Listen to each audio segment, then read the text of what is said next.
chassis to be to me the WhatsApp messages at the 0599 922 922 0599 922 922 and then more friend munya botre kafra munya botre na phone in segment no e dey go share later part of the show na yakọ enim chairman maha apom mi adom na mo pai bonti ene ya me ase pa emze last month e ba ha no I'm saying me no more aye social contract say at least bosu me bia me yi mani ba ko no mama me sre ayi atiefo no mo ehwe na say manya very bad cold nti mo fanche me me pese me disappoint o ka ba bia ka me ka se ba bia dui de na so say ba ma sin so mo ansa no ha nti o mo sre o ma me voice na nya papa but o mo fan sa no me because one minimum no ban sans why na air condition nti mo ya no modum ne kakra ma me ko kakra na modum ne kakra dia ma me na fe so ye ho se ne ebeye na so far chairman eniema ekosen mo calendar no beto abonten preparation net sen yo medas machia atiefo nyina na machia Ghana for and especially NDC for etie wo platform kase so na maka say nhihaya ya digu akwan mu ye road map towards the reorganization of our party no kon pepepe me dey kan catch say your structures no you dey kan your branches no protocol was say terminus of a polling station maybe to babia no branch afi your wards no so no terminus of an electoral area any your constituency eno na MPB obegina bia no ya hyehyɛ sɛ ɔhwɛ constituency so nti your branch executives ward coordinators constituency executives na fe your mantam aye eno so regions no so no ene government regions awatete aye dunsia no eno so ene no pepepe ya wi a ya ba national nti am no kasa de ya hye ase no ya 14 regions yeah branch elections in now no akọ ide kwakugu na you set aside Eastern and the Ashanti for special purpose make you the Ashanti region so branch election na kwakugu see ya kasa no Eastern region for vetting of branch executive nominees next week and on betwaba no mayi. That's the Eastern region about the last region. Omo your branch elections. Omo wia. Which is a break makwemu. Ama ye baba ye constituency elections. You see am no kasa ye be nomination for constituency elections. Omo person omo gina nyina apeke forms. Na omo nenam ye endorsement. Nanka until enra no ye say endorsement na we say witimi nya for constituency so witimi nya nipa be 50. I won't bear those forms no man. Now, over spread 50 no after 2/3 of the constituency. And I share and you who say as 2/3 no the or how Abba into no and I review no at the about 1/3 into at least Sunday by ya 90% and say why you about for bet me kwatena nipa 50 no bet me kwatena one area. No was saying na when ya a friend saying when ya 5 polling stations are almost 9 members now obetimi anya ni 50 no e wo ha but you person wo person we gina party no wutimi ehu the constituency no na wutimi etumo anamo na wo ko ba bia na unya endorsement no free across the constituency and ye free to test no about 1/3 about 1/3 in name say amampanyi akufado aneba mi adawroma petrol say nyajo Muhammad time na ultimate dey to 1 gallon no and then na akufado time last time am ba na to 1 beer bottle in fact say ya sound to super until ya covotic nketwa no ba ko ntino people are moving around and they have to visit branches and take vehicles and others. Into your first I see it me on brand so kakra at the moment. I review and yeah, kwan say a year 29th and ochna and ochinachi a year yawada and if you other way no a year constituency executives no be file of nominations no. Now you're close to nomination filing. Okay. And also Eastern region, it's say one more branches no election ne koso. Na sa 28th, 29th no omo to aba ayi branch executives in it no.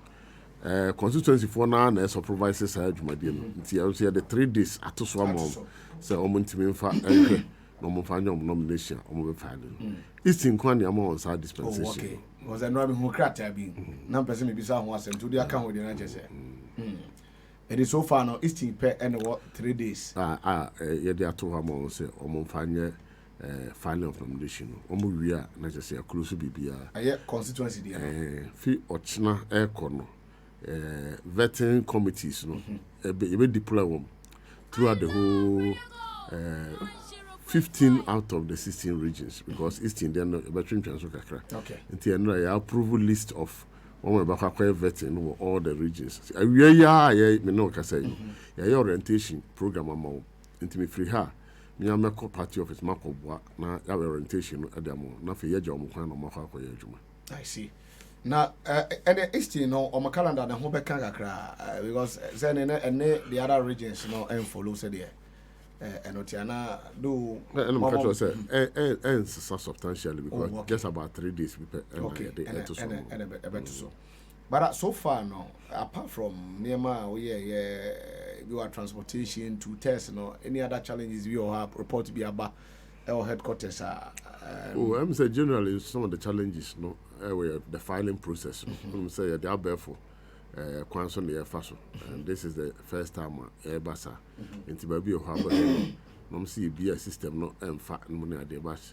As time goes on, corrections I must say complaints no echo from considerably. But I want to meet deadline not on internet in so no because of you is here no be is here file be our net in so.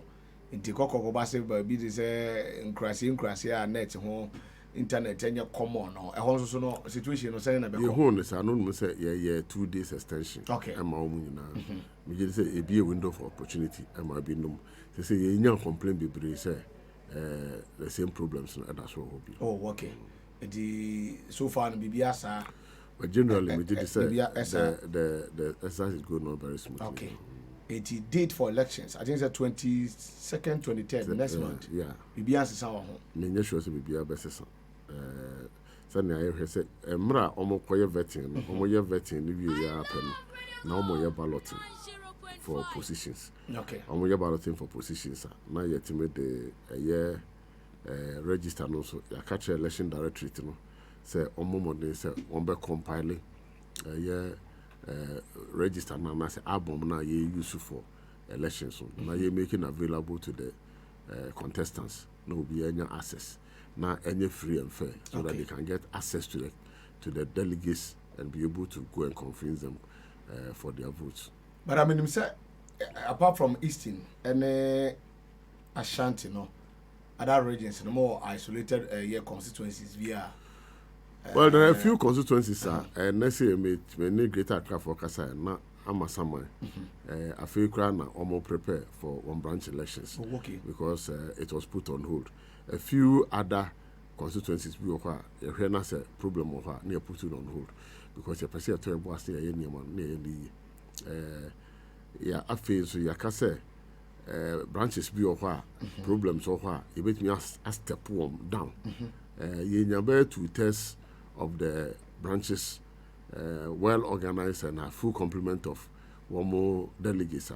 Bet me go ahead no more elections no more we are baby are coming new executives no abeton boss no more me asese. I see. Until we are not in a hurry say by change snatch baby or how no na omo ni full complement of nipa na omo eso omo gina no na wo se nipa ba kwa na community ba miss election be na obeya o ya ma nipa community all those ones are being looked at.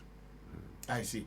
But yes ɛwɔ party ne hyehyɛ mu sɛ mobɛma some constituencies executives bi akɔ on post ana because yɛnya report from BA side ho so as about for say no executives they are untouchable, especially I think that one of the BA regions maybe na mokita 1 seat only at 12 na mokita 1, but after 2020 elections no money MPP chair fire 6-6 report a few about chair say ebinom fe say oh say timi on bodjuma dey yenko on post and she be say and she bia ni ho sa she say ya bie kwan say every constituency seat up for grabs, but say you be nomination na you close nomination now by the close of nomination no obi akopeke forms as chairman now by close of nomination obi ampeke form.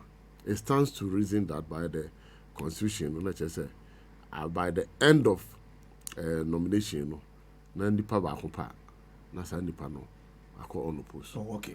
Enti anye ade a ya fiat bia say constituency bi organ na ha obi anko on post, but if any panel for say chairman we are in adwuma yi nti no mo obi an contest no obi a say adwuma wa yeso ani nti an contest wa say e bi nomination on ko dey na ho ha na say on ko anko on post. But party na hyehyɛ mu di the party na hyehyɛ constituency bi ani hɔ ya hyehyɛ bi asa. I see yankota kwanso ayem mentimi hu say more receive petition be from Takwansu ayem. Yeah, we are aware of that petition. Okay. There were committee here, Alessebefia committee. Okay. They are dealing with 4 petitions. One mom assurance say by Friday, one will be dispensed of all the petitions before them. Now, ultimately, the outcome of the petitions, no, ACO regions, no, not regions, not constituencies, no, and Sana, ya be a friend say vetting na ya, no, the committee no is working very, very hard. Now almost is on clear backlog. Let me say there are a lot of challenges, but assurance and say by Friday all the petitions would have been looked at and final decision will be taken and then will be communicated to the various constituencies. I see. But the issue about suspension, because we call constituency be in say do elections amount for a war interest into office be or a threat to me position. And now baby am person me kosha na me kita power na ma me fanye no sa interest no hodom kwa be na ye fa so suspend obi o mo party name. Well, your disciplinary procedures, let me say article 38 to say the kasafa discipline until your disciplinary procedures a war party no so one fast akwan no so now koye no capricious and it 48. I think it was 48. Let me check. Oko fa kwanya NCC faswa enunti ya bie appellate body no ewo national level no na hwese obia owo bibia ye de adi wa ofo se enye wanije no bomodin na bra na fakọ committee no enhwe me say article 48 no code of conduct and this constitution code of conduct and disciplinary code nti no wa ko see article 48 ni na e party discipline ho asem nti akyehye akyerechire sa ne mani na nti say obi ahyeda say ye kwa akoto aba na wahwea no si o asoma si we be ha minti no yakwa ko suspended no na suspension no ye hwe na enye ne kwan mu a committee no e be hwehwem no afre mo take decision no eno mo take decision against them no mo nyina appear before the committee no na omodo manu masamagu kwan mu committee ne made up of men and women of integrity. Okay. Nti agidi say and very experienced on be say omodo no credit e beto ko na obia ho ankyere no unnecessarily. Okay. Minim say petition fee constituency ma obi wo ha more procedures e bia na process itself so obi abekọ regional na e bia boro region for so aba national but the timinya bi say fee constituency wonum to national national refer for the purpose of this elections practically near who ne say regions no are the direct beneficiaries of constituency processes now. Okay. nti ama regions no womo ensem ago kakra in terms of obia mpese obaka koye bibi na ochene bi no ehun sunsun so eba be affecting the position ti ehwe sa na ye say ye ma process no enye one off nti so we suspend obi o constituency ho no ma region no be forwarded the aba national na team no atnas no mahwem enema say ye nso ye ma regional representative and the constituency as representative in Naba near Hip Natchez and one off because Adaje Niho near Casabia, a co region and some region about national. And the sounds will make sure say it is moving on very smoothly. But in a situation whereby region be or regional executives, be war a interest or particular constituency. A national follow up say okay ade ka asemonye region monye adwuma e constituency when say national moye follow up the woman say sa adwuma ya say no every constituency be regional executives and national reps okay constituency okay in fact even last week Anna Ashanti region for branch elections no Mesre MPs no the chief whip Honorable Muntaka say ebetimi anka ontimi mobilize some of the MPs no na omomra no meboa no hwe adwuma no so ampa the ose yoyo nti a number of our MPs were deployed to constituencies in Ashanti region even to go and supervise the primaries no and as elections now mo your branches no. Okay we been see that say NDC micro level elections at the smallest unit level na national for region 4 and the members of parliament in Nako. Actually, you need to do say elections are won at the polling stations, and we want to ensure say the right structures and the right personnel are put in place. So, a bit more boy, am I preparation towards 2024? No, it's me a journey now. So, I see. And the no ABC na more room with a press conference, Council of Elders. Or more address here that time, no, but ona ujina o manim na ana ona ujina o manem we a press conference no a choir electoral commission person of na or continuous registration the new CI Koto Parliament na ebedane mra then the mo hu o samra ni mo a mo fe say ebe hamo as a political party because enye na mo start to raise those concerns no chairman then of course why you need can say okay a draft na kasa no in its current form na any draft e kasa for continuous registration CI draft no oh okay CI no here the heading na I don't know it out or say public election registration of voters regulation 2021 CI but your man a number because I just say your gazette and some number okay regulation 33 now or can be said where revocation and savings regulation 33(1) or say the public election registration of voters regulation 2016 that is CI 91 is hereby revoked. No, you come to say emra we ba no ya revoke sorry Mr. Number 2 the Public Election Registration of Voters Amendment Regulation 2020 CI 126 is hereby revoked. 126 or so is hereby revoked. They say emra mienu a ekutanya e register a obi a ne din o register mu bia say no ejina sa to CI so CI 91 as amended by into CI 126. Okay. It is okay say samra we eba na ya revoke CI 91 and CI 126 na che say voter registration ya bia obi akuta card bia no say CI ba na che say enya adwuma which means say electoral commission for no that day enya continuous registration once am no moka they want to do entirely new registration. I didn't think they can understand. You go 2020 elections. When we say I can say the register was adequate to take care of the elections. Yeah. Because near the referendum and the this assembly elections will be any problem be our register. But we can say, yeah, mom can new register. Now, the features sonko ebe can say new register no. one by facial recognition and money a day you say in her own words no my man said this is a last mass registration exercise yeah you na aka nyina you be continuous registration so mo ba no mo de CI ba say yeah the CI foforo ba CI no be guide continuous registration and can any problem be because then it means say the current register no any one more mudi woman na remain intact but so bana be ka say we be revoke those 2 CIs now na say if you have your name in the register under those 2 CIs now then it means that it becomes null and void. Now you Mr. say, why is the Electoral Commission running away from their own register? Because more than most my register, a subma bidder. Most say a register no the best that has happened in the country. Why are you running away from your own register?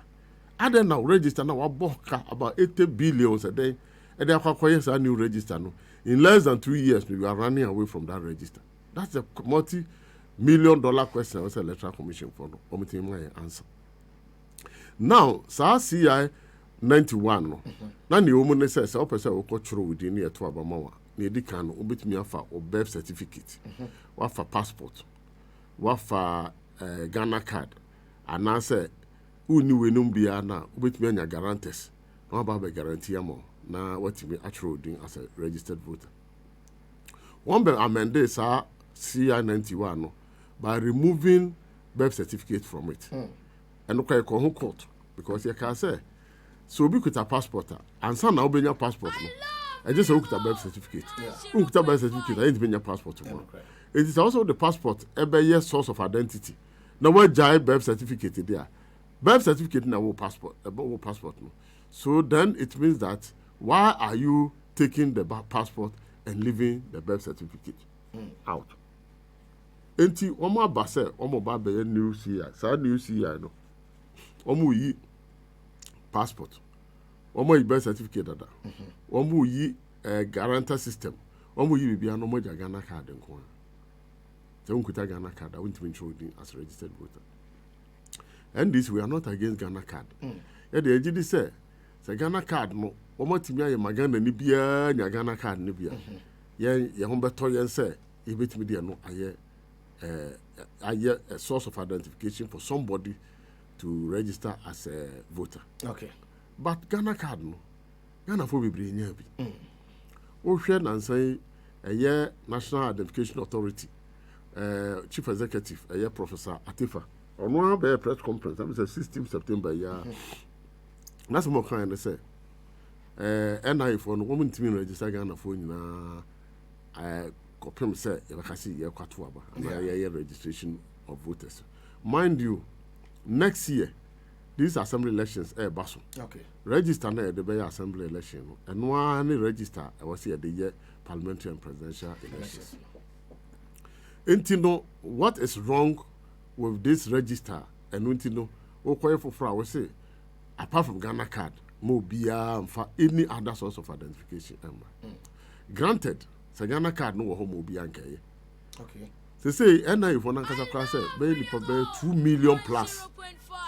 One more dim fear also with me in your Ghana card. No, one more Ghana card.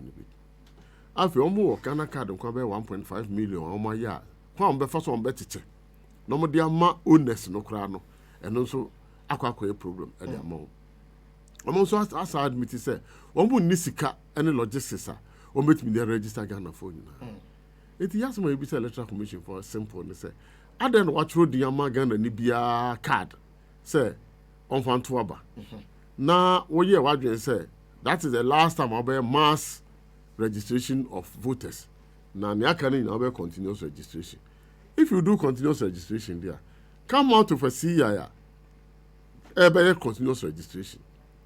Why are you relying on a backbone of an organization? So organization, when you say electoral commission, independent body. Yeah. When you say NIA, a dependent on government. Yeah. If you say NIA, no, a brief no, not NIA for no, a share office of the president as here. See, I'm no say no. Yeah, NIA for no every office of the president and about share interior ministry. Interior ministry the budget. As soon as NIA for no every year. Interior minister also yeah minister aban appoint no nti o se me mo sika mfa nkwa Ghana card no obeye kura afa we ko hafa we ko omo ye Ghana card no. We had cause to complain say omo deploy more logistics into MPP strongholds and omo de scanty logistics eba NDC strongholds na eno no ya de a protocol say friend voter suppression omo ye no se na ebe ya ba bi perceive to be government stronghold no will register more people.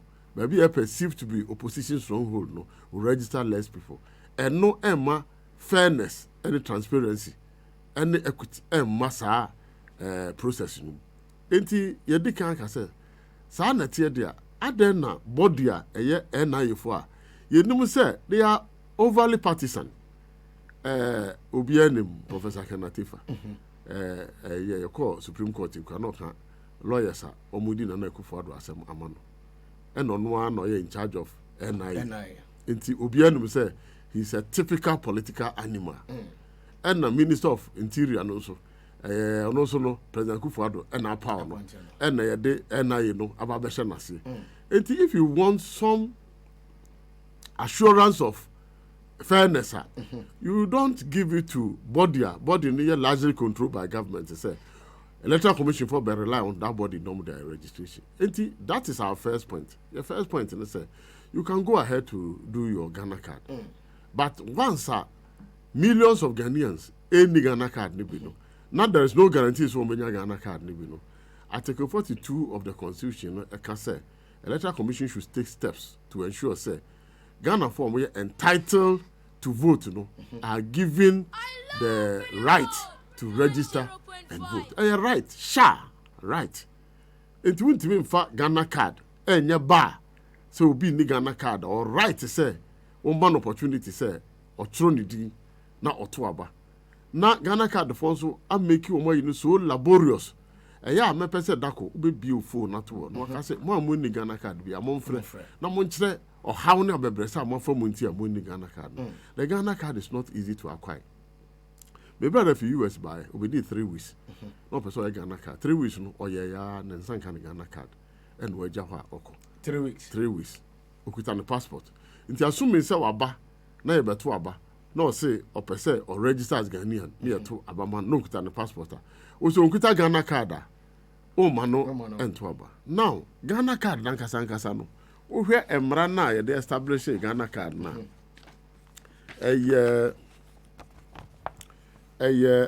Friends said National Identification Register Act 2008 Act 750. In 2017 no. In 2017 NIA formed by Parliament. That's why I'm functioning. Yeah. I think I'm having a lot of challenges. Yeah. Okay. No. NIA formed by Parliament. Ebe amended act no. Act na one more edeba ya register Ghana for no. One be amendment to that act. Because sa act no act 750 no. Ye pass no ewo 2008 and 2017 one by Parliament say ye ba ni aba besisem na ye de sakra kakra bom sakra na ye de abam no so ko sa amendment no de ba ya e be ye e ma ne be ye act 950 na section 8 of that act na omwambe de also section 8 of the principal enactment na ye act 750 of 2008 no yen substitute also by the substitution of 1. The authority shall require an individual who applies for an entry to be made in the register to submit any of the following identity documents. A birth certificate. B, a valid passport. C, a valid residence permit. D, a valid certificate of acquired citizenship. And E, any other information as may be required by the authority.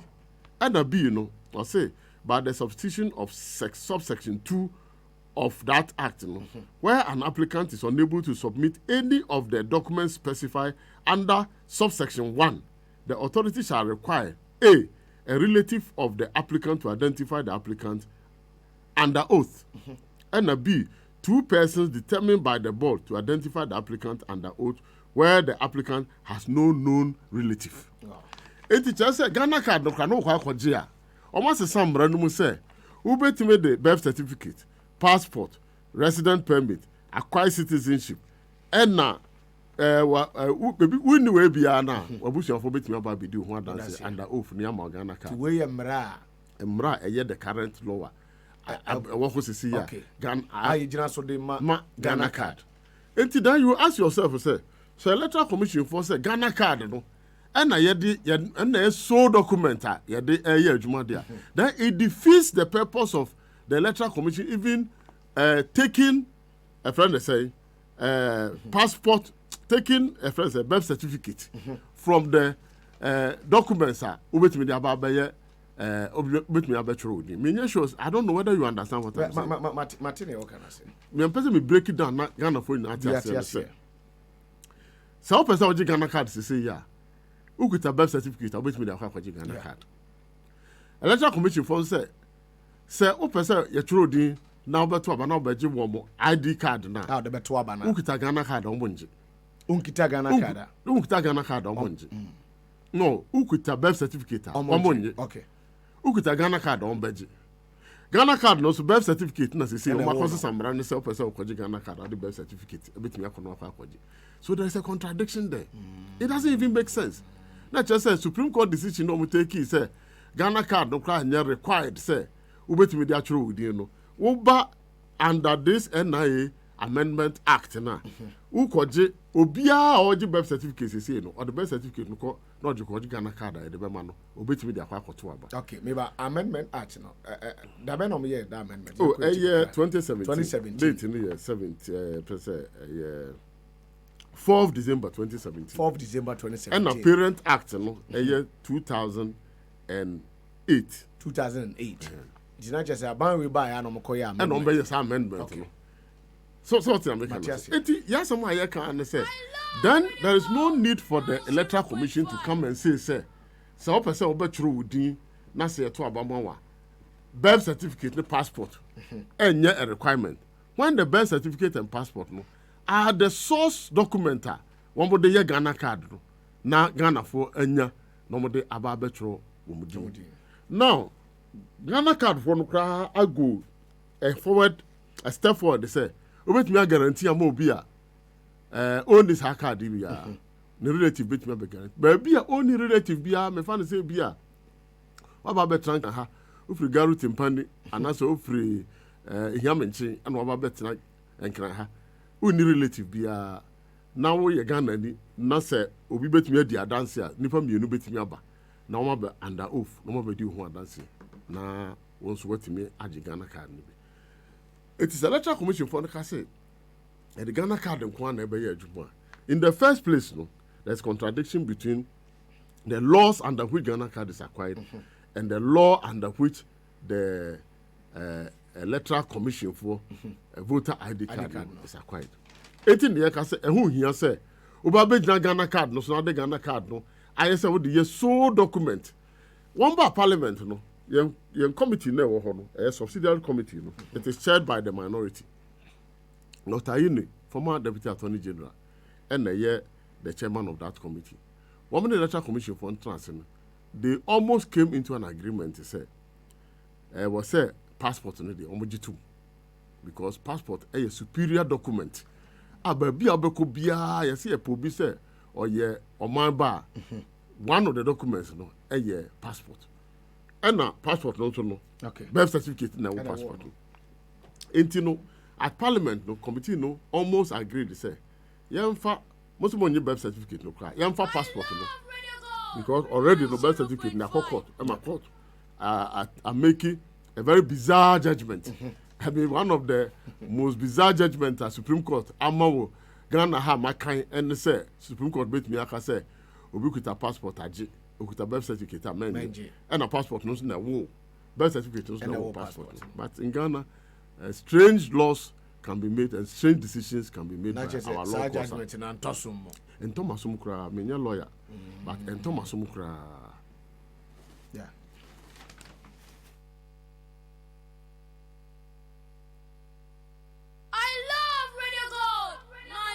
90.5. I love Radio Gold 90.5. I love Radio Gold 90.5. Okay, you're also thinking so. You're the chairman of AMPOFO. That is the first point I can want some. Say, one more the Ghana card don't want a year Juma. On said Dr. Joy Farajan is the celebrated electoral commissioner. You're celebrating what we are seeing now. Watch 2 epistles, watch letters. I can see me. I want to publish it in the Daily Graphic. I want no electoral commission, so I'm very careful. I'm taking that decision now. I'm disenfranchising millions of Ghanaians. But it goes contrary to the Constitution of the Republic of Ghana. Because Article 45 says electoral commission must take steps to expand the voters register and participation in the electoral process. So what means a be restricted there. Not just it's at variance with Article 45 of the Constitution. And to that extent, the say electoral commission in it is against the letter and spirit of the 1992 Constitution. We are not in China. See, I know what they ban. Almost a day, Bibia Babishim say registration of mobile no crown. When we say there be a voters registration, there be no polling centers. It will be true within Penny, located polling station. More say, so polling station way, it be a finger of God polling station. A honor over to Abba. It wouldn't say Hannah Matron. Maybe I'll throw you know, one about to Abba.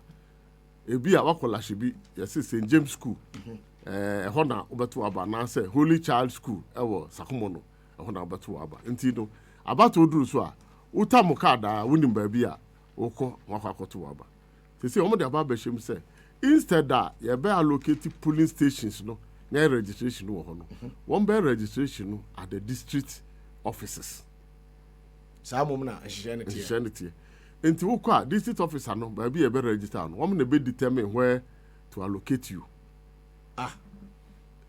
Into Ubaka, cultural within. A be a near walk to police station way and answer way. Ni woman they say, and no bet me lead to near Portocas and friend gerrymandering. Gerrymandering. Sending a washer that at the voters, air to 2 polling stations be electoral revenue constituencies be a bit me a one party. Anya advantage over the other. Okay. When we say call young villages now, near ye electoral area election idea assembly members. Kroba could be over a be na the polling station. Only now one polling station. Now so be an Chromie and San and the former electoral area. Okay. Who could use our polling station free honor now the share by beer as a San electoral boundary. No, it may deprive that community no. Of a number of votes a bit me assemblyman of free krumo. Baby or crabber, you created 2 polling centers. You created 1 waha. But you're not back one could electoral area from. So we call a more typical example. So we call East Tachimwa, a year Boaka South. Okay. You will be a friend of Siam. Or Siamono, one more electoral area back home. If you don't vote, Abba Bedi Bosusu. Okay.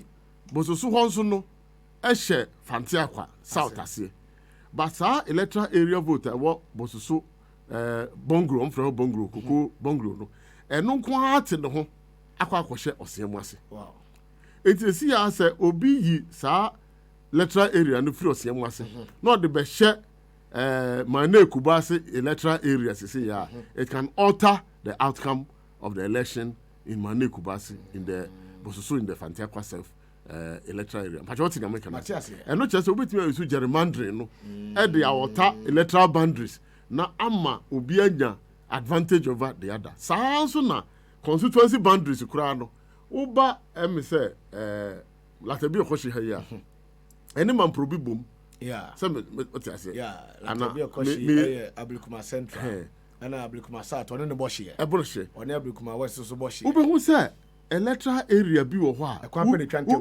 twante obetimi ayi 2 police station bi e dey akwa ba ko mu a ebetimi asesa the election outcome until you can use gerrymandering to alter electoral boundaries and constituency boundaries to favor one party against another. Anything here say free 1992 no ye kokotu e kokotro edin a kotro within a polling station abeto aba wo obi antimi sesa no ehwa na obetena na woka se o ye no centralize na wajama registration officers no no man kasa determine ba bi e emfa won ko a it can lead to gerrymandering which will be unfair, create an unfair level ground for the election. And also you raises our issue now. You say that issue must also be addressed. I feel reporting mechanism now and what say returning officers no and when they are no one more hear about one also no one be reported to district officers. They say there's one be reported directly to regional registration officers. So you are then cutting a whole system.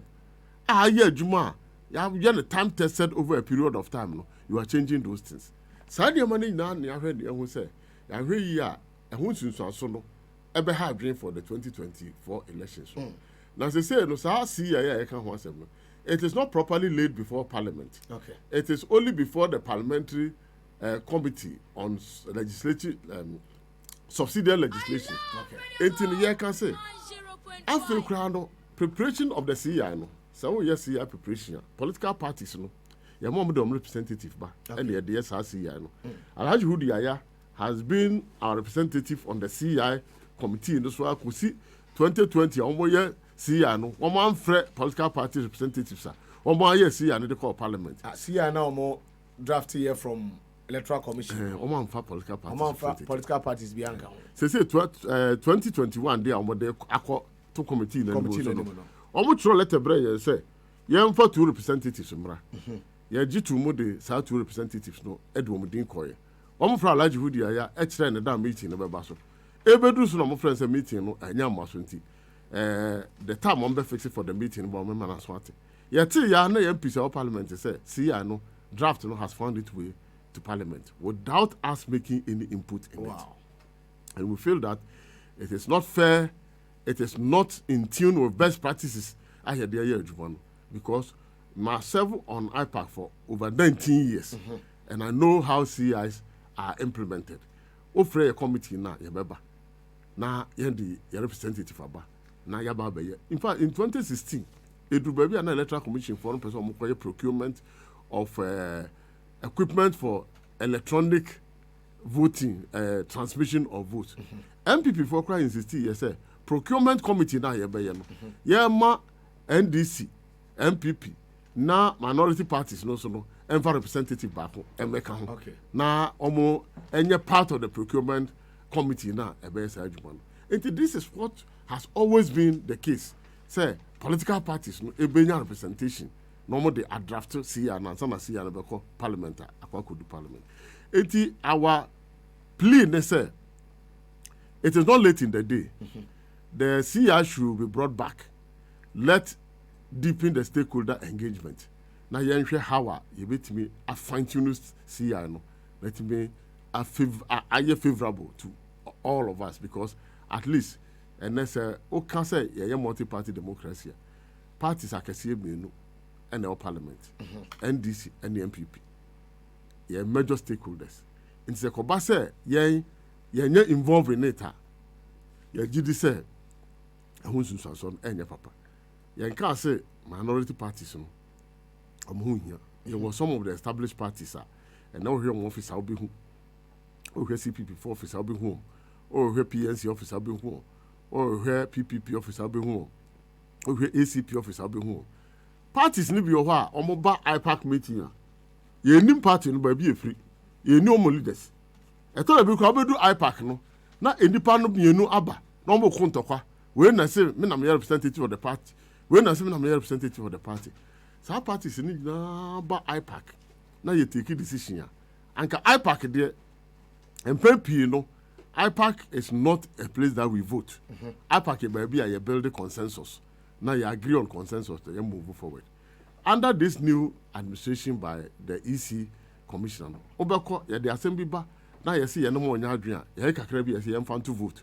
Obeko na a friend say Peace Party, Love Party, any party ye ni more ba bia no, na more equal voting right. Nti beto abanu so parties nketwa na ba nyina aka ye ho, any MPP atoko fa ho, NDC no more nyadria. This decision it's a decision that has been taken at IPAC. You are all bound to it. the reason why you withdraw from IPAC and say a band sana a ma in your voice in your sing. Until you say you better withdraw from IPAC. Now you propose I say yes, sir, the modus operandi of IPAC. Now enko you say you kwa kotwaba. Enti oba na nkofo parties bi na do mo ba as yo yentoaba wi ya yes, and it is not helping matters.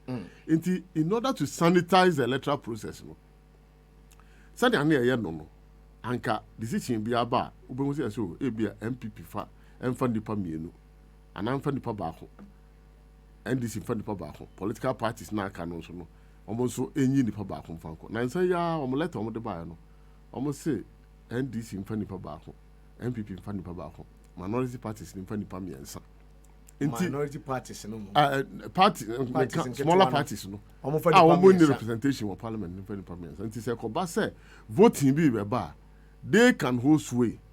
Electoral Commission. Yes, I'm going to we have the letter. Maybe at the appropriate time, no, I can make reference to that letter. Okay. Now, once a month.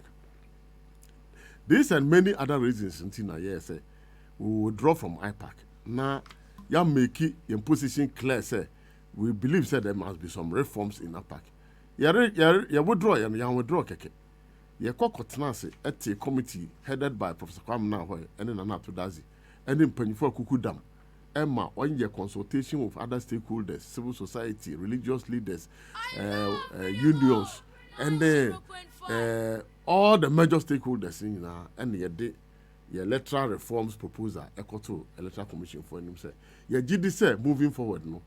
These are some of the suggestions, your transnation Kunya, if me in going to 2024, no, yet me unresolved challenges are if you see it. Okay.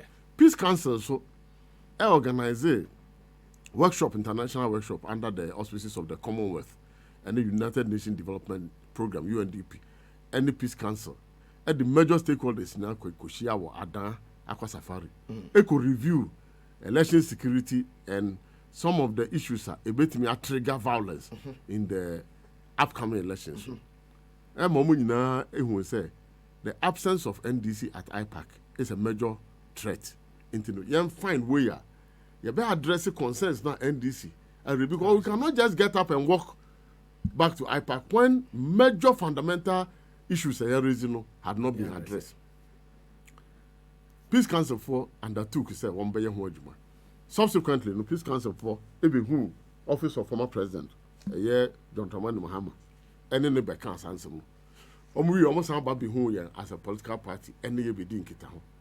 Almost share your boss say, Omni MPP for so kwakushia.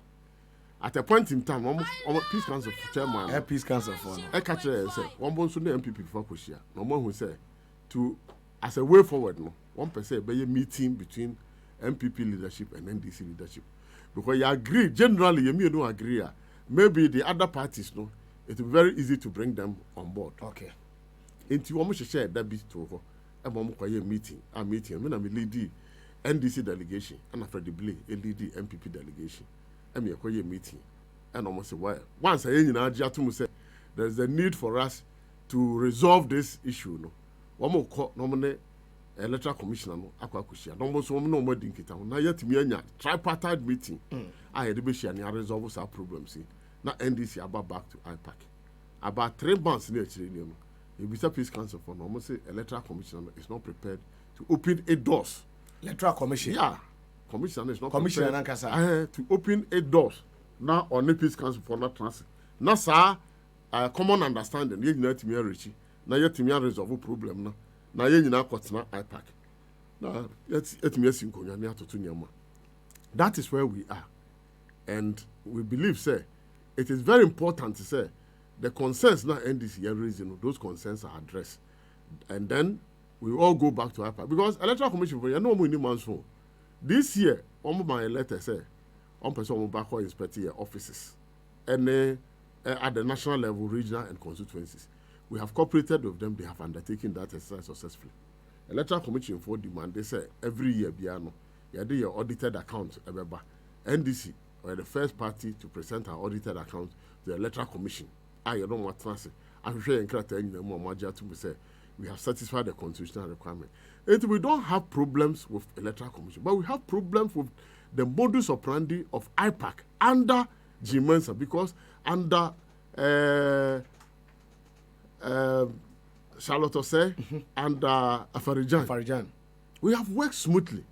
Yamfa voting name when some idea won't call electoral commission call back on Muak Sisiho, now soldier focus the 200 money idea now as if you are going to war grounds and a war front when we are just going to discuss matters around the electoral process. Therefore, say things must change, and it must change very quickly so that all of us will go and sit around the table and jaw and try and reform our electoral process. Unfortunately, 2020 Supreme Court for ethnic election petition, any marching orders to the Electoral Commission for reforms. But in 2012, one more Electoral Commission for orders. Also somebody edition reforms in the electoral process. Unfortunately, 2020 they didn't come out of one, and we thought to say there's an opportunity for us to look at things that didn't go wrong because didn't go right, because our election I call 2020 election, and the first time my electoral commissioner about declare results. Now when some about the next year because results will declare no, wrong. What about correcting it? It has never happened, and we need to ensure that we move the system to a level NCCB as we move into 2024 elections. I see. But my dream is because Osha, Metro Peace Council, because we are common say about elections. Now, since 1992, 2 years political power, money MPP for now, done no. A cobin kum kakra na banifa, a frifan kakra na babinkum. Na edu babia, anamo bina se, anamo a day in front of say. Basa beba na peace council bomb. Now a whole council abi homo one more free electoral commission or a referee. Because in your submission, okay, we say we know some independent body and says will be a shaswo majumum. Now electoral commission because no. A peace council for because electoral commission and say on year prepared. So be shaman. Then the Bema an independent body. I behave this way. Chairman. I don't know there was maybe it's more answer. And to wait me an opportunity to have Peace Council chairman, will be electoral commissions why they don't want to open their doors for us to come and sit and discuss the issues now you're raising. Number 2, and they say your electoral process now, what you must say. When you say national security for I issue a security strategic document. In that security strategy document, I must say one of the threats to peace and security, our my Ghana we must say no, mistrust in the electoral commission. Inti national security for Nankasa say the electoral commission should take steps to address the issues ama mistrust higher than abba womojumo because a major threat to national security, and all what they are doing is increasing our mistrust in the electoral commission because every mobile parliament or many MPs will be discussing they almost reach an agreement to say Ghana passport and now guarantee system say but instead of 10 somebody guaranteeing for 10 people on the back of 5. Okay. One free while and the MPP for starting a statement to say Ghana card no and the only source document I won't be used. Atwaba. MPP from penny for starting cancer. And check around the electoral commission for a press conference. So they say the Oma, in spite of some parliament, or many MPs, that question Akrano. Almost so Ajat to say Ghana card don't come be used at the higher registration of voters. It shows that either they are being manipulated by the MPP government or they are in bed with the government. Electoral commission. Yes, a coban is our power. Not trust now. I reduce you in the electoral process. The trust is being deepening. Now, who deepen trust now? Then people lose confidence in the electoral process. When you lose confidence in the electoral process now, you can imagine the consequence thereof. I see. But we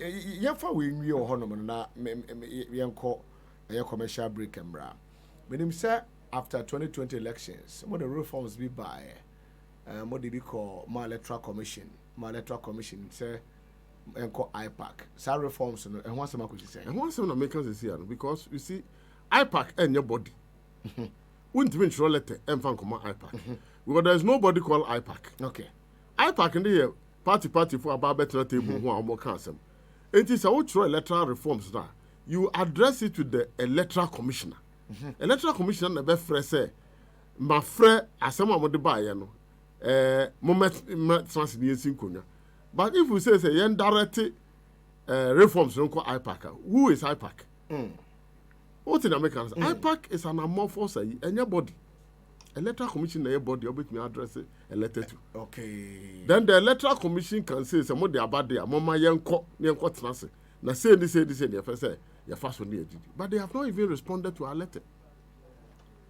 Sir, electoral reforms are yes say that year at transit year who your embassies I can see our Ghana head not transit.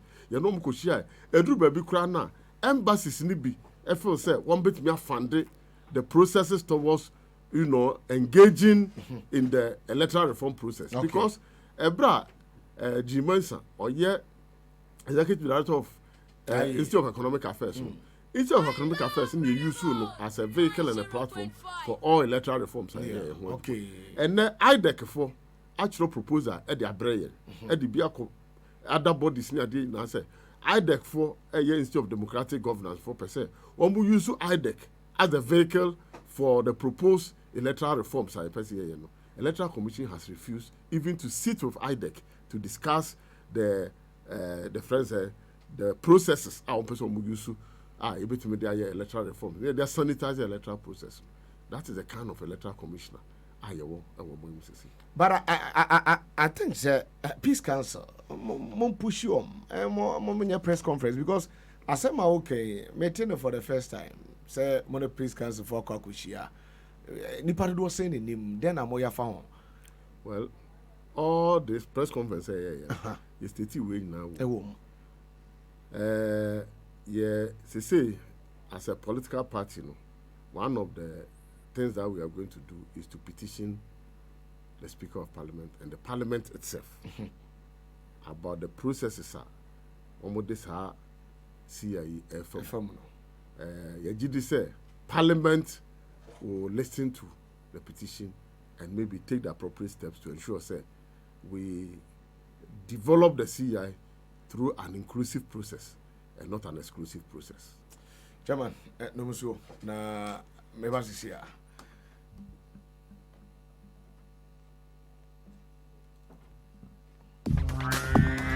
Woko China Natural Clinic no uko hu die.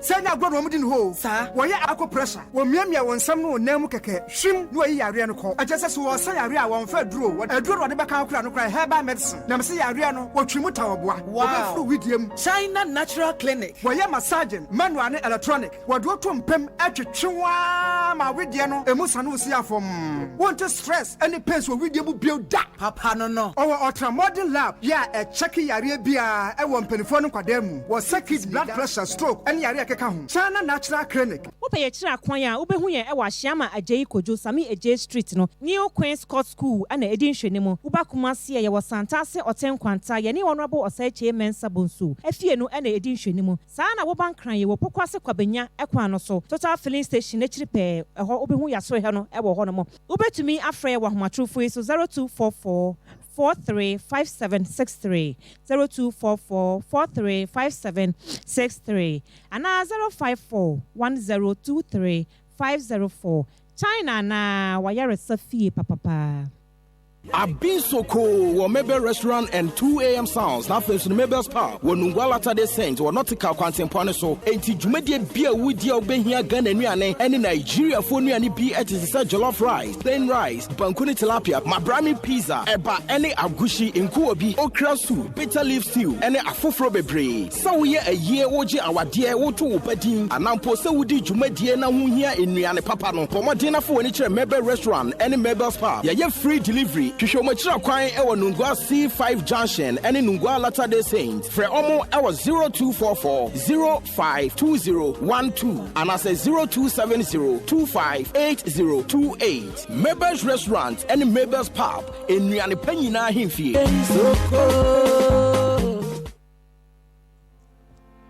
Medofo. Sasha Dachi a many that so so be if you are. Say by any number fontino. Shas, yes, I want Dominion Ghana Real Estate Limited. I was your hunini dread ye hunim dear Pino. But this I was so far one sassy a Japadia sign home. Yet did you met your papa in shower dry? One every and a jetty for 21 tears as an Emma one. Upesa was somewhat snide, and near wa hammound. Ubehuni and sass nimbu a castle, Amasaman, Dodowa, Oyibi, Ablekuma, Oyarifa, Apollonia, or Bom Nimia Yebinum. Sikaka crabin equitawono. Ubet to me the enya sassy yibi. Na you want to share for our ubet to me a fast with you, Sikanunin na. Yes, no.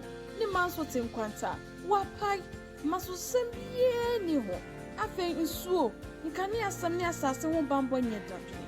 Fraying 0558 251 364 and now 050 661 7823. Dominion Ghana Real Estate Limited. Build your future now. Yes. Afei ne yehu panyin nankasa ewo ebibidro yaresemu. Won a won kasa atoafa ho. Won a won kasa mu ebuo. Enjuju yade, adwemu hawo, hepatitis B, koko, sisi yade, ene yade nkai bi a ete saa nyina no. Udu ba herbal center so ye ya. Eyade kitwe bi edema no. Wo emfidie abrane a wode kire bebia mfomso no wo. Na wode ahaban eyi saa nkonya no. Na de enije ni asomdwa befie. Na no amadamfo efie menu nya ankwanhia no. Ehwo na yede no koye. Na ne nkasa mu ebuse pen na okoye no. Yanchi ena yanchi wadi ahabai na etoso ba herbal center ewo encry okwa community 16 na Powers Club First Junction on your left so free sphincter so eba community 18 Powers Club First Junction on your left kuma senso atonso agogo abai hospital nechi pe Fre Accra branch ewo 0244 988004 say ko for the other important so dia Fre 0200 226999 Herbal Center. And you're winning a big Johnny. Why is this so beautiful? Every Ghana my this year, Musum Futintoni, Coco Nado Crow, Usis in a Yoya, William Netting, and Nasa Edumadinti, Ama Watanase, Ama when you see problema, who he attended with power capsule, Car Quenchana when ya, what Yashi, and Namsunti, Untimi now nice one, who he attended with power capsule, Ubi Honoma Coconti, Untimi Embo and Yadia was away, Minyabima, who he attended with power capsule. Hey, Tinated ambassador, no one wants you, and your miss students are made so laptop. Many say me, who are you? I didn't use me West Nansan and Mehun, Mr. Median. We here, Tinated Hayan Heba capsule. I Hayan Heba capsule, and no Enebejo. A draw was what Tinated Heba Kruya, Aquafaba, or Diabro, say M1, Nanti Wenisu, Emma Wenisu now, MB Wenisuja, Nehua Di, Tinated Westbow capsules, and it's Tinated Hayan Heba capsules. Etu Simono, ne Wenisu high. Tinated Heba Ewokofodia, or Ben Central Police Station. Tinated Heba Ewo Heba products Bia, Upe Bia to on cyber can be electricity, give me opportunity, give me one kind of virginity.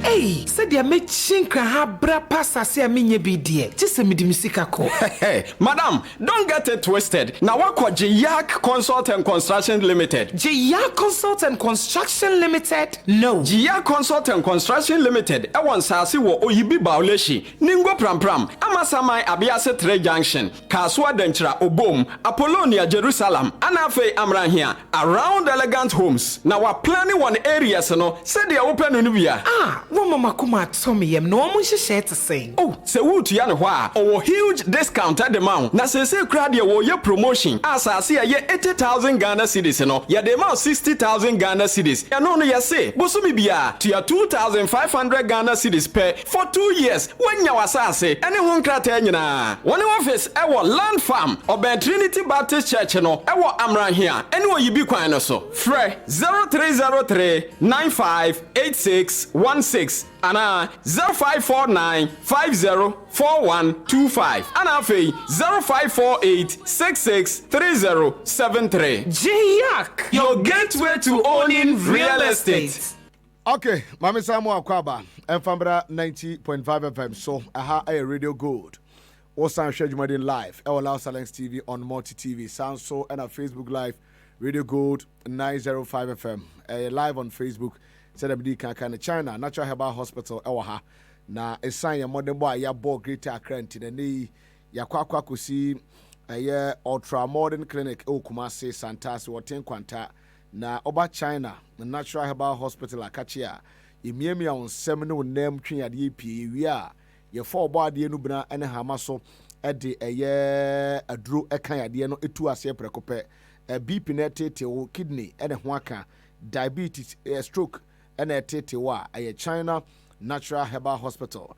Your treatment for sciatica, low sperm count, erectile dysfunction, and menstrual problems in ano for Brabadan, China Natural Herbal Hospital. Michelle, your ultra modern laboratory, abefo and in a gum, yedi doso nipa etwiyade epie. Na iwia seremdi kaka no yafa aye obade nubra ene hamaso etimi ede aduru ayeden akan kama na yetu ase zanze wose yeni duaba no ne yɛmfa ha no nso nsa yadeɛ yɛsan so akonya wɔ hɔ a yɛde yɛ massage eti yɛnka ne yɛnhyɛ ne so na a doctorfoɔ akuku dam ne a nursefoɔ akuku dam a Ghanafoɔ wom aborɔfo nso wom ɛwɔ yɛakakye ane yi wɔn hwaboa na wo yadeɛ bi a de bɛba no bɛbatwɔ wɔn atu aseɛ de amount yadeɛ bi a ayɛ korankoro ɛwɔ so a atete wakyɛ no mesrɛw China Natural Herbal Hospital hɔ ɛna o last stop yɛn akakye no yɛn sɛ sika bebree ɛna yɛde agye ayaresa sanse wo mpomden ɛna ho hia yɛn eti opie mo Kumasi Santase wɔten kwanta na afei nso oba ɛyɛ enkraha Pokuase ACP kwabenya kwantempɔn ne so no total filling station na ɛwɔ hɔ na kyire hɔ no yɛwɔ sanso ana Shaman agye kwadwo nsa bɛkan 0244 435 763 ɛna 0541 023 504 Hearts Builders Real Estate said nei mentran kranha emfa usika wade ase ene esabi emantwe wanum ebra woni ba bi a woda na ene Hearts Builders Real Estate ye mo asase e wo Shy Hills 13,000 Ghana cedis ye sam mo asase e wo Chopoli ena ningo pram I don't know 20,000 Ghana cedis na ye 20,000 no ose to ase 7,000 sika bi aka kire no abosumi sia na ocha gusuo na ohwa ha otimi de atua sanso na de 13,000 no ose to ase 4,000 ne aka kire no abosumi sia ocha guso na otimi eden de atua na unya ye initial deposit ni ya no obetimi ahye eyo project biase ne tia ne se bosome so a obewa sede hye no enso ebetimi akon no eti sa pepe na tie ye construction of buildings enti se wato asase wo ye ho na pese sima wa Hearts Builders Real Estate yɛbɛyɛ de amount anampo so wanto asase no po ɛhɔ na wɔ asase bi ɛwɔ baabi na opɛso si dan wɔ so a ofrɛ Hearts Builders Real Estate a yɛbɛba bɛkɔ ɔmoa na yɛsi ɛyɛ saa dan no ɛnso ɛde amount yɛyɛ architectural drawings sɛ bi a wɔ timopo bi sɛ opɛso si dan wato asase na wie na emom no ɛdan plan no ni bi a bɛbadwo bra yɛbɛyi ɛde ato pepa so ɛde ama anase yɛde dan no plan no bɛto pepa so ama ne asan kora kɔyi ɛde ato asase no so ɛde ama yɛyɛ biodigester oflash a na hye roofing ɛso yɛyɛ ɛna afei so no ɛyɛ borehole drilling ne nyinaa no adeɛ sɛ yɛyɛ santonton building materials plumbing materials ne deɛ wotɔ de dodoɔ mu a within Greater Accra no yɛma free transport na tie yɛ client a ɛdɔm kɔ site no every Fridays and Saturdays biara Fridays and Saturdays biara no na otwe biara no yɛde clients ɛtena baase mu free bonto ayɛ nwom hwe kra de ɔmkɔ pie yɛbi a ensase no ɛwɔ anopa no nson na yɛhyia ɛwɔ Mandela Park no ɛwɔ Shaman opposite hɔ no a ɛna yɛ office no ebutu ɛne yɛ ni nkɔmɔ 0593 244 322 ɛna 0555 314 806 Cartons Bites we no ɛyɛ carton cakes and pastries ɛna ɛde aba it's in Cartons Bites boss wɔ hɔ no a so utimi so twa no mu kakra adan obi be say yes yenya sika nsi dan a ne ne betwa no mu de nya de se beboyen etenei carton cakes and pastries omo the Cartons Bites aba enya asem ketwa na ewo yakache no obenya pizza obenya shawarma obenya cupcakes and burgers enti e kan na hye so na se model wo mu say every Friday bia no ade bia beto enche no buy one get one free enti Cartons Bites no was buy one get one free buy one get one free na eno no obetua ebra yede abre waboboa no eti obetua so pay cash on delivery sa ena etie mesrɛw number ne nie 0270 940335 0270 940335 number no WhatsApp etino obetimi so WhatsApp yen kama na bibia nso etimi akonkan na chairman OFOSU AMPOFO the chairman and leader National Democratic Congress NDC amanyoko no ne me chairman na wo ha yedi oman Ghana emu enkobo chairman akwa babiem na yentefa Ghana kakra be ye ne wi a ye besan ba fie bara ansa na okay yentefa Ghana mu kakra na yenhwe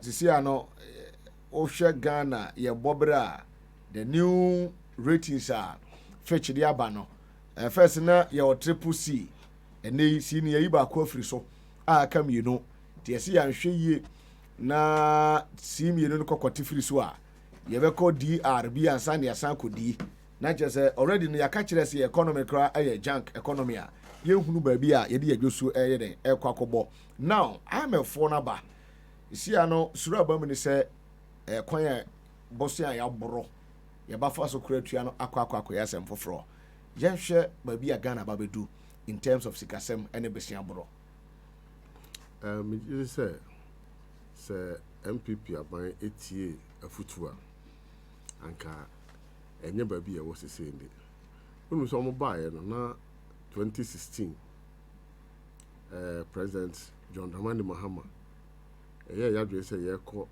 friend say IMF before 2016 na ye dey homegrown economic policy at the economy. Ebra you go into such distress no ye say President Mahama efre century consensus and na oma ye captains of industry, economists, business community, political party, name panifo bebre say research institutions ye hia ne nyina anko kwan ba fa so a ye betumi develop a homegrown economic policy na ye dey no akwakwa negotiation ewo eye IMF enti ansa na ye ko IMF na yikuta a document a ye dey ko say yeti ho no Ghana obi anim document a MPP for prepare omode ye negotiation ewo IMF enti bo say the first 2 years year 2017 and 2018 the economic indicators were very good because now it was building upon what the NDC has left and negotiated on the year. Okay.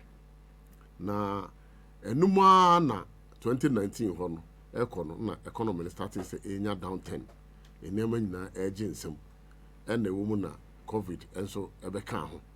And economy no agent sem kra but sabi COVID in enya Ghana fon kwa na COVID ekan ye. COVID eka wiase afa na nyina. And now share West Africa high we kra. We Nigeria, the last time I checked, normal inflation is about 19%. All the other countries I try to share Togo, Burkina Faso, Cote d'Ivoire, no money a day in our single digit inflation. Until we say Ukraine for Russia and Tokano. Bullet now go for to say at what now better a botomuno. Ghana and Kwana as a bullet in Besha botomuno. It is gross, it's as a result of the gross mismanagement of the economy. One mismanaged economy now because he say economy almost say be changing the structure of the economy from taxation to production. Under this government, what taxi Ghana for SMBB and until Abraham Castle for illegal. I mean, say it is not excessive taxation of my economy now. It is to improve your production base. Like a production base, Ghana cry and productivity na Agric number one. Foreign exchange and through cocoa. So when we say cocoa, only last week research actually say you did agree by 10 years time no Ghana cocoa crano because galamsey for to atisi cocoa so cocoa no try cocoa nigu and there is no aggressive system to replenish cocoa ebra ye buy under Dr. Opuni on making sure say why aggressive cocoa rehabilitation and replanting exercise to the extent to say under Dr. Puni and NDC no we had achieved the 1 million ton mark na yegusua yeko yenim say ohwe cocoa production confirm sika nya cocoa mu no so ekofom akuafo nan kasa kra no akatu ya de be ma ono so no ma nti kwani no se maton me kokoo kra na menya sika me de ebedidi a na obi ba no se ton asase no ma na me mfanya galamse na me ma sika na fasi 2 bedroom house bi na fa hwe ha fa no maton no mo de ko free subsidy ede F2 a friend say fertilizer ye de buy because one say yes asase no ye de adua kokoo no asase no for all these years e mu sade asa nti NDC abanda president mama ye na dwen say in order to sustain the cocoa industry no yemfa sika na ye cotton cocoa na ye nya ni bi emfa nto fertilizer ne emfa makuafo no free because kuani no cotton ni cocoa na se ni niama ehia no doso a asase no srade no ho hia no ada so obekwa kware yire foforo aka ho ana se obekwa kotua de school fees ana se bi etesa it is an atie dia yemfa sa sika na ye cotton cocoa na ye giba no yemma affect producer price. Okay. But kakre ba ban ho no yemfa bi nye subsidy ne yemfa mo no mfa nto fertilizer. Yemfa bi so mbie akwanya ededa cocoa growing communities no. In your friend cocoa rules. Okay. If you say bribi atwam no me tu kwan call ekofa takwa ekosi Huni Valley ekosi Bode ekosi Asankregua ekosi Enchi efi Enchi kosi Swamai besi serious na tar road ba ho kra na bi anyhow wow almost now produce the bulk of cocoa nti under the cocoa road project na ebo modern say sa feeder roads ne kwan enye the cocoa mu nyina no ye de first ne ye no double surface bitumen roads na later no ye de asphalt ebe kan nti say o free ba bit say enchi ko Asankregua wo na first class road so o ko serious so a one first class road so bibia ne sahwi osom ne ade nyina ne nyina eboa ma akuafo no so etimi nya nkranhye e ma mo de ye kokoo adwuma no ma se kokoo no kromo te a se bribia na nka kokoo ne se aye locked up because cars ntimi enkofa no se sa ne ma ne nyina atwam se wo yesa no kokoo industry no ekofom nti foreign exchange enana aye nya kokoo no so ekofom ne edi ho so ne se ya ye ho import based economy every be a chum sanka local rice crano if more than say bet me improve the production of rice and the cut it down the cost of importing rice huge millions of dollars and de ekra rice Nigeria na so mo yebi e ban the importation of foreign rice and mo encourage the production of local omo de be chere say mo do omo timi produce you gonna have Akando MP for Jaboso. He's into rice cultivation and production. We share them more. Why you understand what's your packaging now? You can say in free Ghana when you no. You de encouraging anka yet me aboa me increase a boost to production of local ye na ama dependent on importation no akofom. Ama pressure on the dollar no etimi so akofom say when we na ama say pressure about dollar no so adehye bia so no ye to crude oil na ye to no so no oil marketing companies na kasa no BDCs no so ehia sika eye dollars o betimi de akwa ekra no mo de aba o mo de ba ye ni exporter ye ya sa export betimi support importer ye no etida bia na deficit no aye kese na pressure about the dollar no.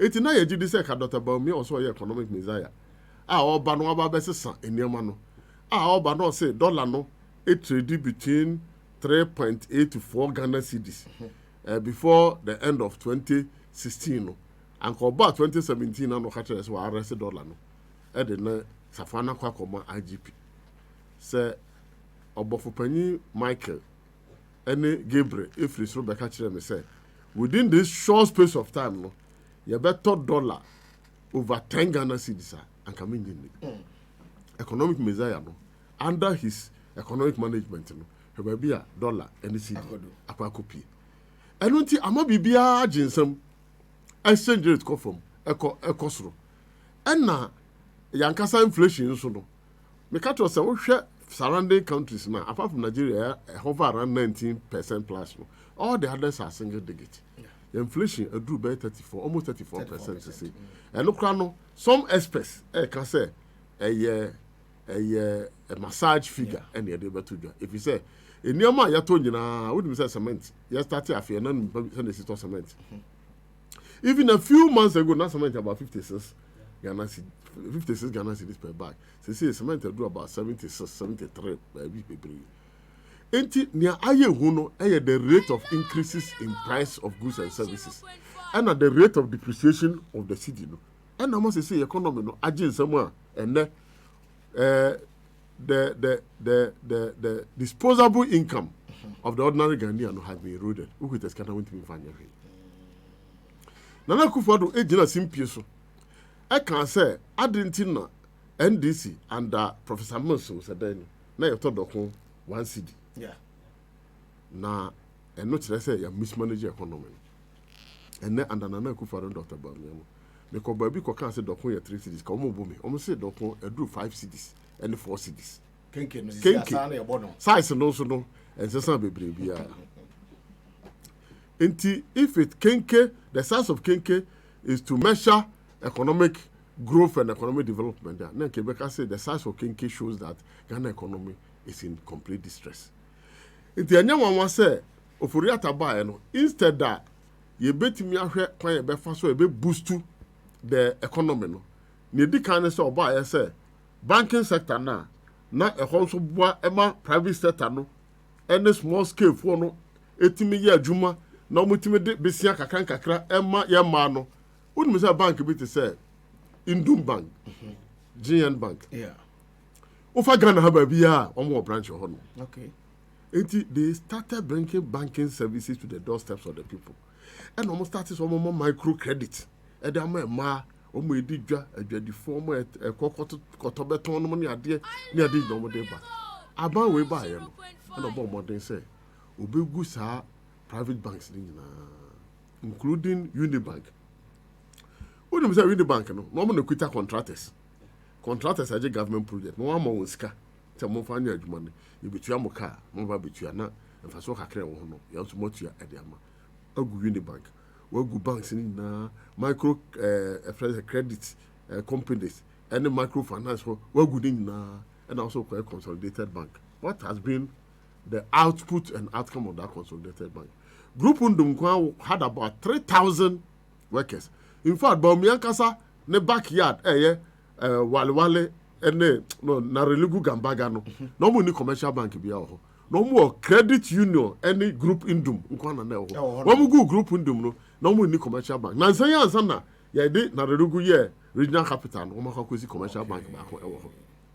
So what is the sense in collapsing all these banks? Now no provide a very critical mass of the people no with microcreditor. It may boa and economy no. It may economy. So you collapse all these systems and then a car anka baby oha anka sa banks here e what distress you know. I understand say anka 9 billion could have been used to support them because light banks and other banks when we have challenges no. Abano ko wonwa e ko support wo liquidity. E ma bank na gina e mo hwe say o betua sika no kakra ma bank na gina.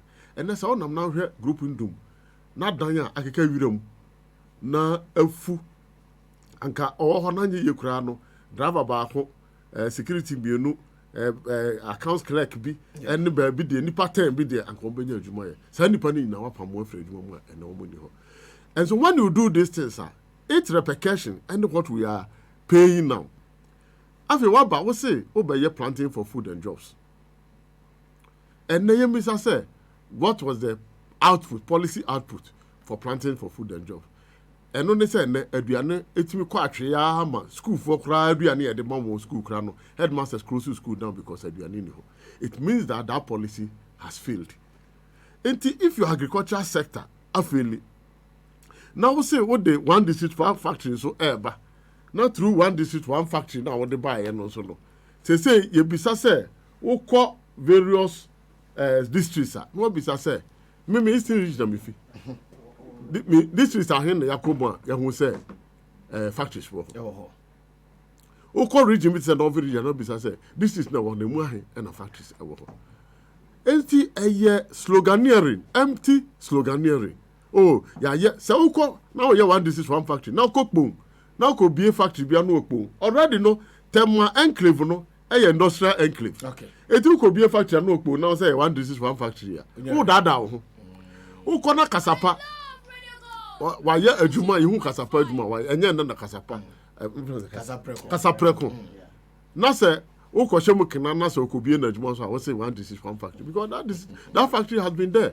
Now, some years say one factory 1 a year. Some Casapreco any day.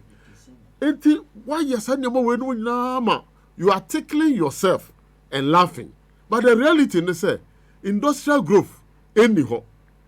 If you say unemployment, cost say unemployment they buffer there. Now kibeti can say planting for food and jobs no yeah juma. One district, one dam. One village, one dam. One village, one dam. One district, one factory. And it is just a slogan. Oh my. Ningina anya juma. Uba ebeka say COVID by no within 18 months no ubesi 88 hospitals. Unsi ba ho kra nwie. As if that is not enough no. Was masesa 88 no call agenda 111. As if say na the governance system no the egro atopre edi Ghana for ehun agro. La General Hospital a saw mo yare ni ade wo ho no. Wo se ubesi hospital from akobubu. Wa nya bibi am wa se abo no kro no. Ububu hospital besi na wonya hwe. Now mo interview gofo. Omo se so mo free la ekọ hospital Ridge and na so mo college okuku. And now say Lekma Hospital. Transport nko a omo say no is around 60 Ghana cedis, so 30 Ghana cedis in and out. And some no makwa akọji nru akọ inside we say. What is the sense in it? Enti generally no wohwe oman si kasam eniama bo a akosoro wo sori anopa na wo kokrom a wo ko bisa de bo na wo kuteska no wanto a anyumro beba no na de bo na sesa. And na hwe fuel prices. Baby akwa kodu. 1 gallon of petrol over 70 Ghana cedis. This is over 75 cedis. Siase se who say nantu aye kese sesra na yare ewu. I don't know make answer. All alone, your man diesel boba from na petrol bokoso. If you say diesel no, and the power industry. And on na yaku for use harrowing and combined harvesters near dey na omo use. Cars akese a ekọ yenkura ase kọfa anuane ba ne nyina use diesel. Instead diesel no wo fam a ema eniema ene nuane bo ekọfam.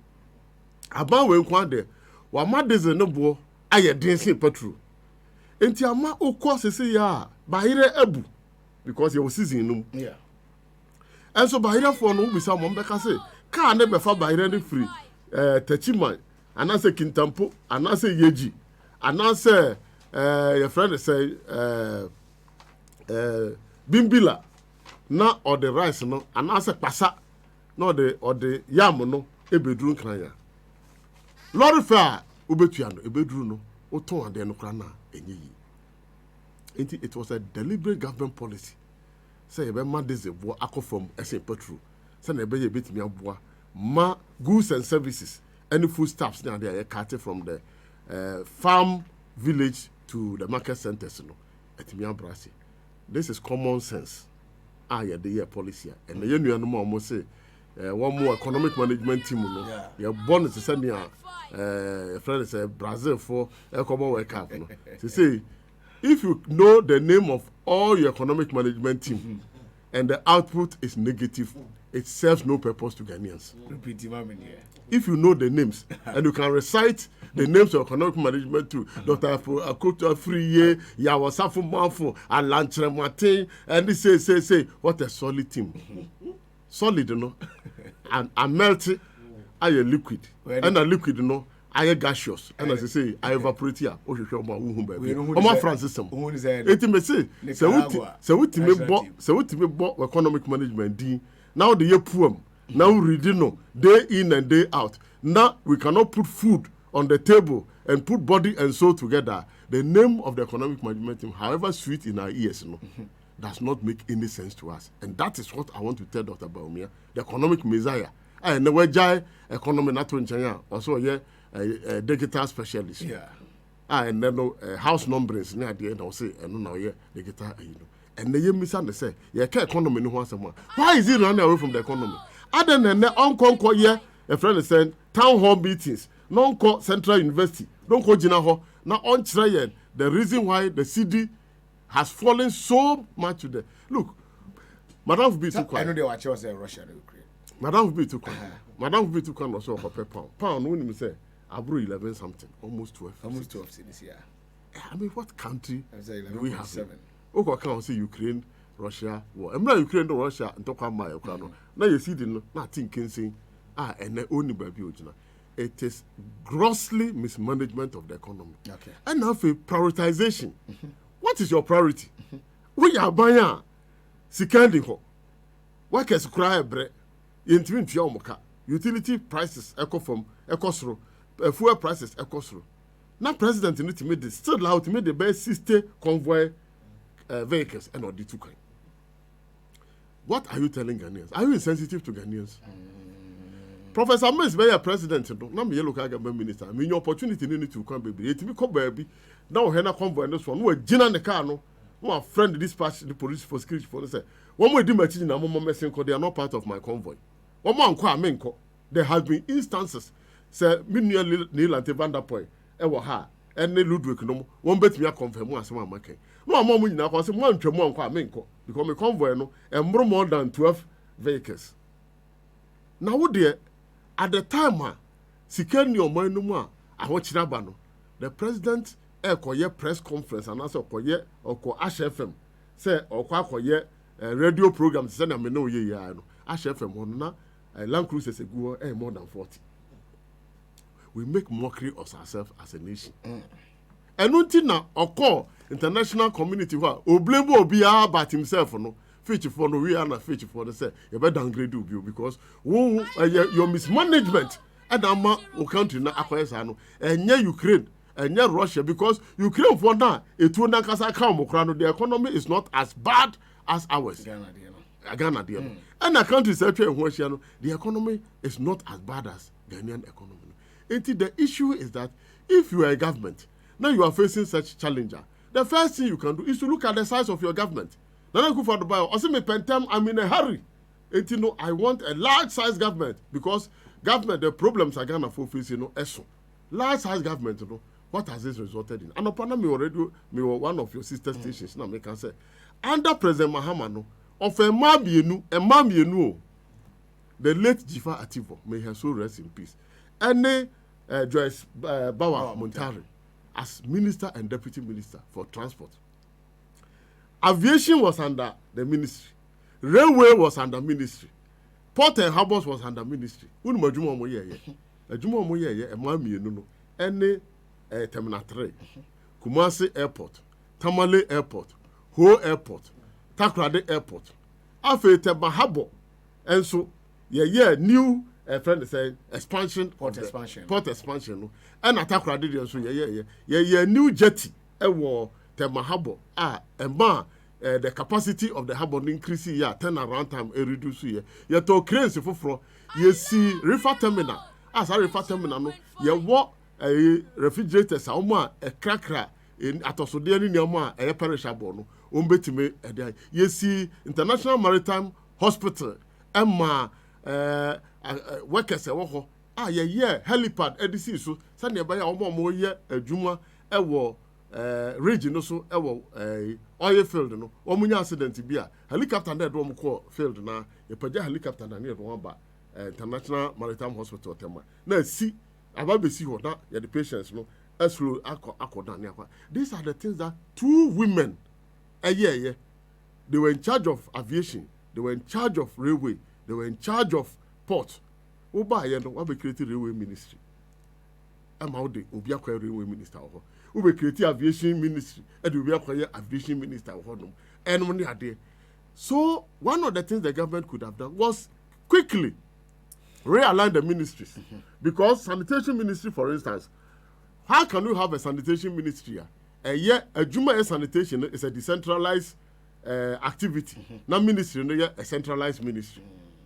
What in American? The ministry is in Accra. Yeah. It is not even in the region. It is not even in the district. Meanwhile, sanitation is a decentralized activity. You bet me a sanitation at the aba under local government. Now, you go some ministry, no, now local government at me take sanitation as part of their core mandate. Now we reduce the size of government. Ain't did the majority say? Okay. Railway ministry could have been collapsed into the friend said Ministry of Transportation. Now, what should Ghana for say you are cutting down cost? And then come for you, who took an now presidential jet as a main fact. Local current presidential jet, I make you pay $18,000 to $20,000 an hour, and that's a 15,000 euros an hour. Now me dey go to kwanya akobaye 10 days no maba. Na Kufuor ntu kwanko baby o se me bedu ye no we na makoje aba. President Kufuor ho no, there was one thing that I saw President Kufuor. Obetu kwan obeba no o se me call ya me ba ye no. Sa negotiation ni makoye. Ana me de sa project yi e ba na se me de ba. Na Kufuor do 6 years ni na kwanto o watu no ma me kan kire se me call ya me ko tu kwan no. We na me de free mobile. Enti no the government has lost track. The government is on autopilot because President Ayubisa Nashawa wants some crowd. Commander-in-Chief of the Ghana Armed Forces, security issues, he's not on top of it. One of the things that Ubetimia here as President of the Republic of Ghana is every day a more security briefing. Security briefing from your security corpus, migration, police, the military, and the other security agencies. BNI, I said, NIB, so we continuously beside Shahan one now you're commander-in-chief on top of security. Now then it means that this country is on autopilot. The pilot has lost control and it's a very dangerous situation for the country.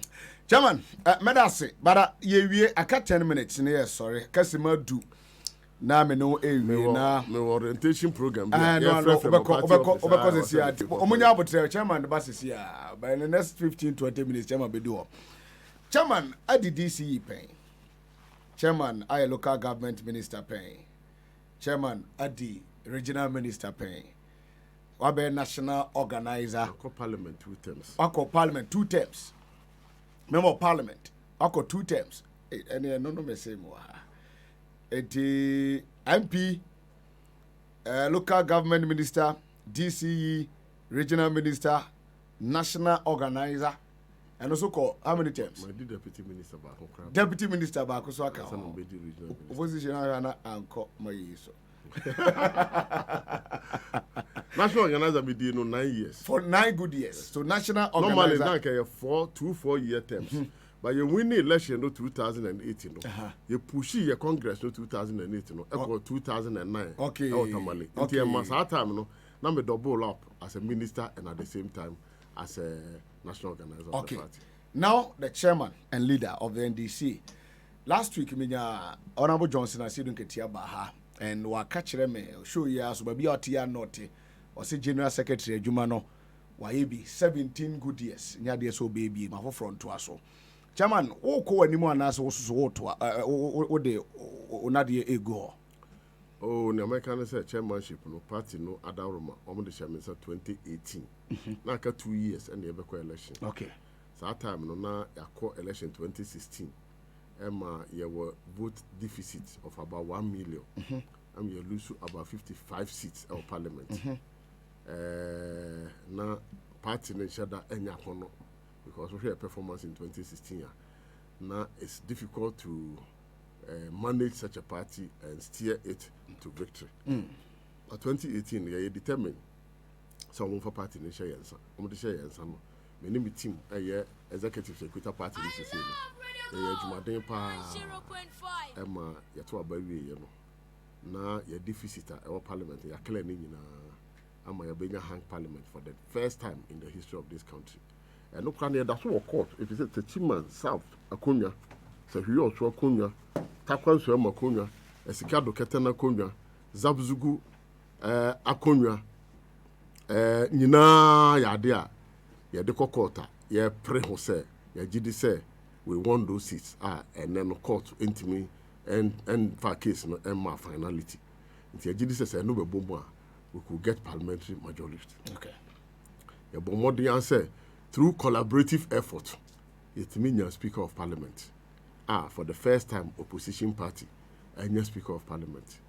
Enti no me gidi say adwuma de ahye yensa no collectively no ya ye adwuma no na esan say me na me lead the party nti metimi aka say it was through my leadership and direction and yetimi ayesa nyama we na mpanyi say adwumasin ho eni akatua ba bia the party na bedu sese no ya gidi say yetutu nyama yete say na yetutu no ya for the first time ye branch elections ya ye no papa I want to say BBSC na national for I want to doff my hat for my national executives, regional executives, constituency executives. For the past 3 months, a binimum na fie da. Omo firi Kumase ba, yese mo nkoko fodua. Omo firi Kofodua ba, yese mo nsan nkoko Kumase. Omo ba ya obese san ho no kɔ. The emphasis ene adwuma ya ye to strengthen the structures of the party.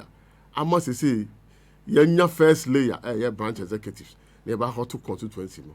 You build the party no as a war machinery. You beat me the akwa win election in 2024.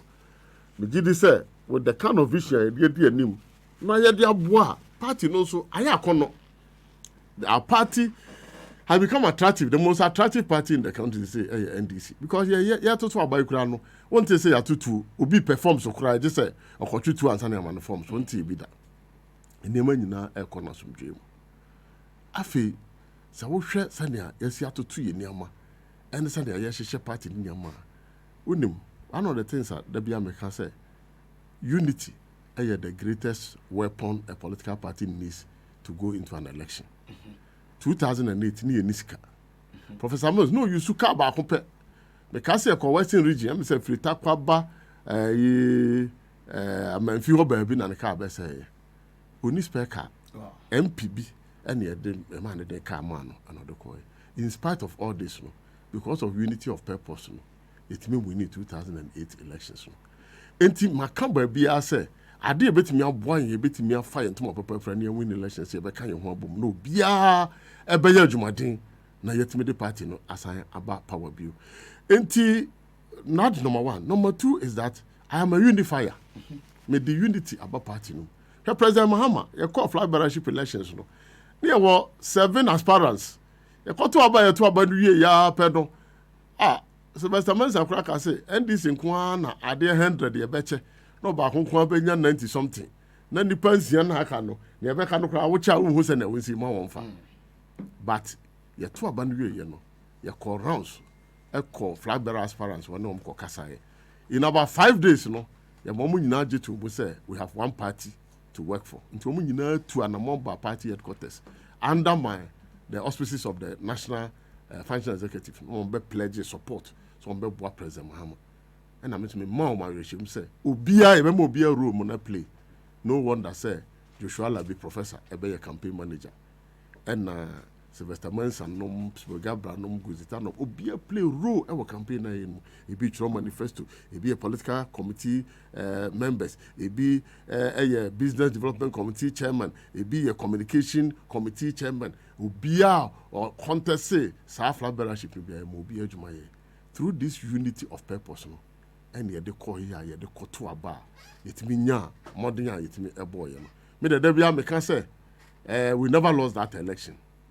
Supreme Court and NDA as one mind. I can say in going to 2024 election, no, we are not going to the Supreme Court, but we are strengthening the party at the polling station level. Yet me winning polling station by polling station. But can't boom no. Results never. What we now say? Over handed over my wow hono. We never go come starting also. Now election results never. Now commander in friends saying. Service commanders now started free NDC flag bearer now started salutuno preji loyalty. Why now be tumbrika free be a seat of government or now the 2 million. You see, sovereignty resides with the people. And until nipa na beto about the be determined by be 1% Ghana dachi echo. Say we hear Afro barometer survey so 1 year. Now say idea by 87% of Ghanaians feel say the country is moving towards the wrong direction. It yet they say you better prepare party no. Na party na contest election ni winning. Na ya ba beto adwumadi aye di so. Okay. By 2 weeks or 3 weeks ago, your lawyers, your form NDC Lawyers Association. Eko ishia ewo eye Aqua Safari. Over 200 lawyers and a basa meeting. Omo nya kwan ba yo. enti ya de asi yende so say going into 2024 no ya the policy be a friend no one lawyer one constituency program e de ba beto ko ya best assign lawyer bi amana ko constituency bi ba bi ohokro bi okogina MP wonim ya wo honorable bi a friend honorable Samuel Nyimakan na oye MP for Willensi oba parliament ema ye disqualify no because all filling forms no ba bi ya say resident at na hail from no okọ interchange no nti oba obi de no court ema court jitu mu say na oye hail from oye resident at enye hail from eno kwa court ag seat different nsem enti ye the one lawyer one constituency ye be training won no so ko training won crofo no a kire electoral laws na ade nyina mu o ma tena se ma collation centers no lawyers for na tena ho ahwe se niam be ko french mu a boni bia enye de emom ye be implement this program no okay ye pro forum fo so a wo mo eye professionals so aka ho bom ene wo hwe akuku dam ene array of professionals are omo do won ho abedwe party na omo support party no in diverse ways na say what say omo ye jingles bia ye dey encouraging for so omo kwaji Ghana card omo na omo tua sa jingles so everybody is on board and I'm say NDC no e congress chinie no obi awase afita for wase kaya you for wase drivers wase mate for wase traders wase farmers wase fishermen wase me ka fishermen ekura no na me ma me nua ma no ma me ba ne shedding uni ma no ma one of the leading fishermen na owo Elmina honum na yere ye constituency women organizer o freem Saturday yakope no krabe ma memfa we na memfa enchi na me ma ne shedding say all of us beba na beboa na ye women organizer obon homodin and you can see a strong party activist or one of the leading figures for fishermen in central region no and then obano akanchi okay enti to wrap up no all what I want to say is say I will go back to the delegates.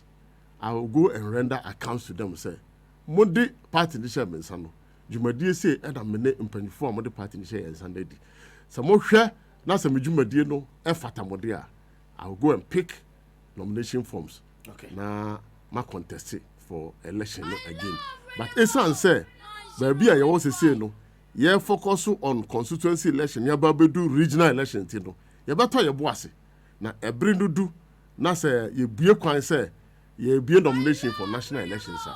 I will make an official position of it. But I am determined say adwuma sin near ka 20 no. Ye be koso ye adwuma no kosi say ye the party be ko power. Na me ye be friend me chairman of the ruling NDC party. And no kwani di amepe. Bibia ni wa mehwehwe bio. Enti wo mo ne na mo ye speculation and a chairman ambition and I say my ambition is now to become the chairman of the ruling NDC party. Mi wie no a me da nyame asese o de me bedu ba bia Ebenezer de nyame de me abedu no na ye gya ne aka no amawurade. Okay. Chairman Mami Fonsi. Meso. We did this ye be san hia na ya to ankomo so me da se bebre. Let's go down mase. Chairman of AMPOFO and Amotene Kanono and ye leader edema NDC amanyoko no time aso ye demo AC nyame ya domo china ye be san ba beto adwuma so bedini kwasi bo ache aseda kese nkoma Elvis Sebiga kwabena wadu na friends so eye Alaska nyame ya domo china e be san hia yakramo. It is a real hassle to bridge the gap between a plot of land and building a dream home. Invest with Dominion Ghana Real Estate Limited with unrivaled experience and market knowledge for exclusive plots of land and property swapping. We provide quality services that exceed the expectations of our esteemed customers. Planning to relocate? We've got you. Our lands can be located at Kasua, Amasaman, Dodowa, Oyibi, Ablekuma, Oyarifa, Apollonia, Obom, and many others with budget-friendly prices and flexible payment system. Our lands are also free from litigation, multiple ownership, easy access to electricity and water.